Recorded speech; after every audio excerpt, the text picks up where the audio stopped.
میلسی دریائے ستلج میں پانی کا بہاؤ تیز، کئی دیہات زیر آب آ گئے، ہزاروں ایکڑ فصلیں تباہ، لوگ اپنی مدد آپ کے تحت محفوظ مقام پر منتقل ہونے لگے۔ اس وقت ہمارے نمائندے شیخ سعید احمد ہیڈ سائفن کے مقام پر موجود ہیں، مزید تفصیلات جانتے ہیں شیخ سعید سے۔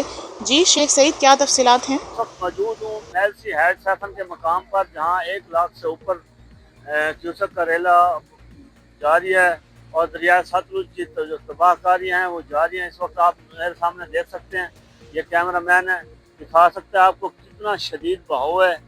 یہاں کئی ہزاروں ایکڑ جو ہیں فصلیں وہ تباہ ہو چکی ہیں اور لوگ محفوظ مقام پہ شفٹ ہو رہے ہیں اپنی مدد آپ کے تحت، اور یہاں ریسکیو کے کیمپ لگائے گئے ہیں، محکمہ صحت کی جانب سے بھی کیمپ لگائے گئے ہیں، اور ہر ادارہ ہے جو اس وقت مصیبت سے نمٹنے کے لیے وہ چوکس بیٹھا ہے۔ اور یہاں آپ دیکھ سکتے ہیں، یہاں پانی کا شدید بہاؤ ہے، شدید خوفناک منظر اس ٹائم پیش کر رہا ہے میلسی ہیڈ سیفن کے مقام پر۔